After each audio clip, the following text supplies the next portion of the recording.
What's happening, guys? Mike from Metacomics coming at you with a movie review. Before I get into that, I want to give you guys a little bit of an update to let you know what's going on with me.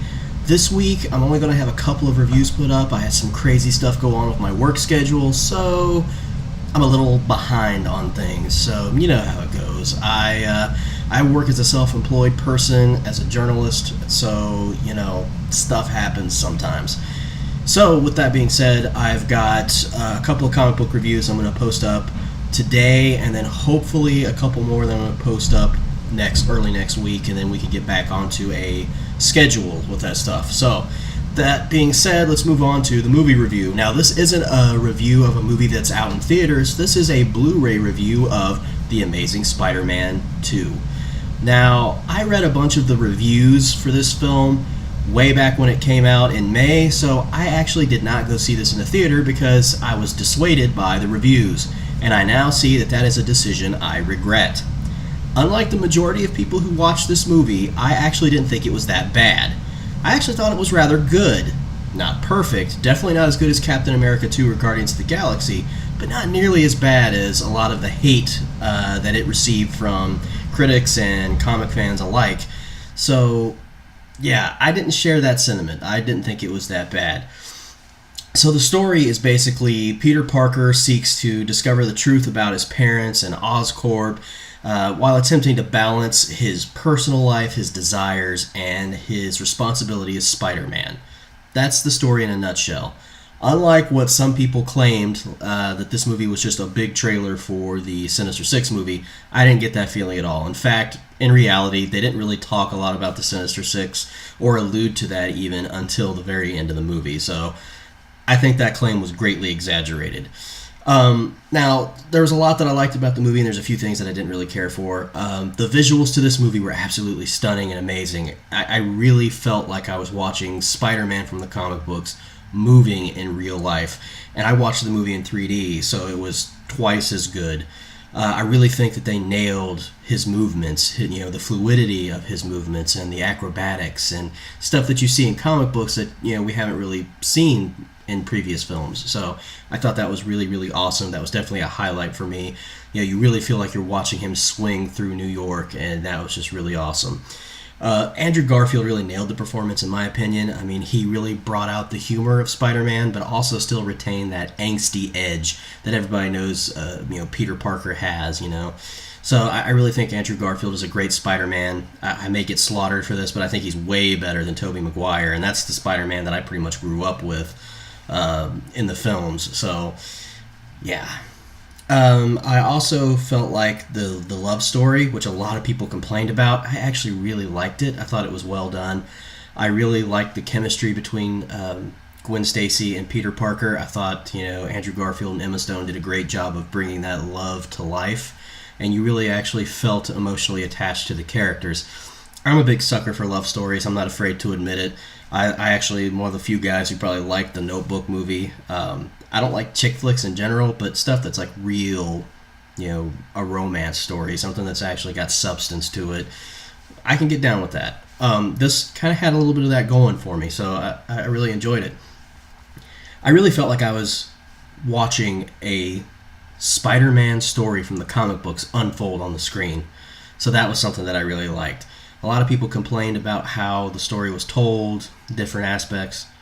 I understand that, but to me, it felt like a comic book. And I've been reading Spider-Man comic books since I was 7, 8 years old. So, you know, to me, it just felt familiar, like a good story. Now, as far as the villains, I didn't really care much for Max Dillon as much.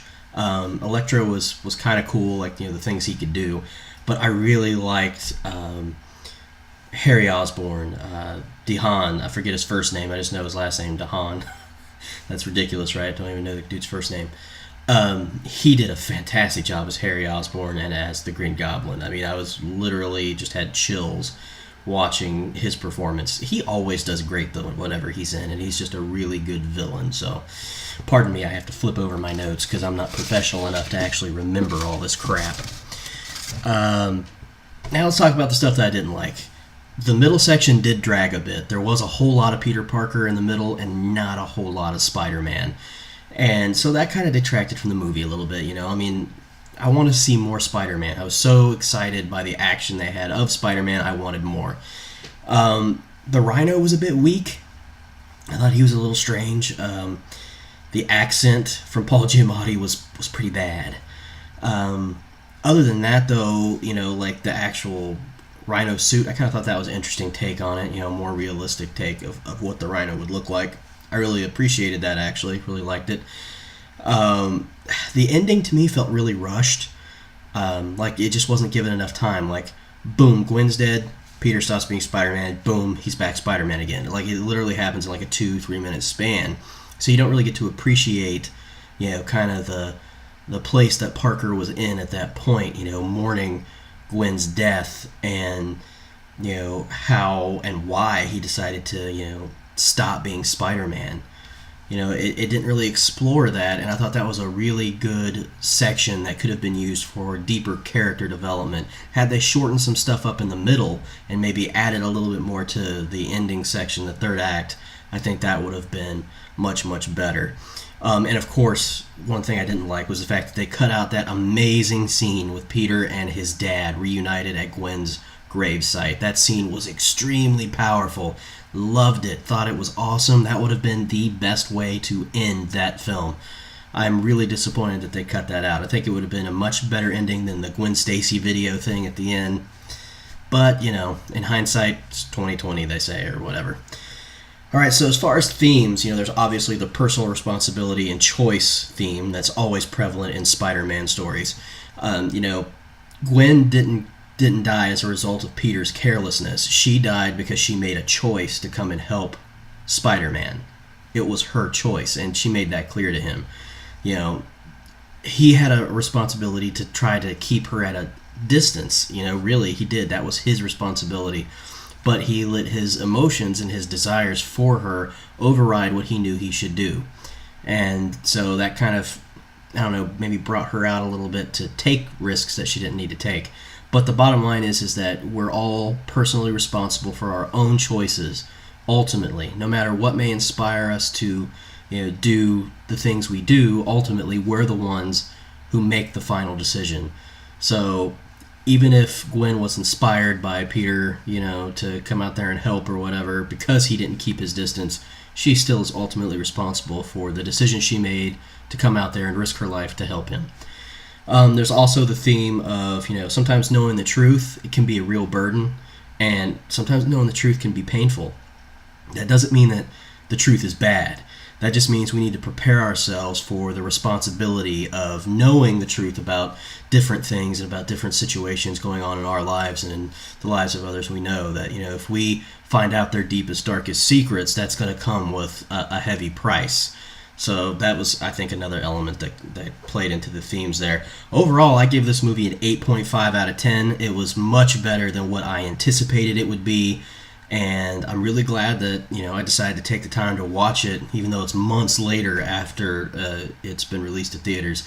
I definitely think it's worth checking out if you're a casual Spider-Man fan, or even someone who's been reading the books for a while. It's kind of hit and miss whether or not you'll like it. It's up to the individual person, but I thought it was pretty decent. Alright guys, I'm going to get out of here. I got a couple of comic book reviews to do, and I'll see you in the next one.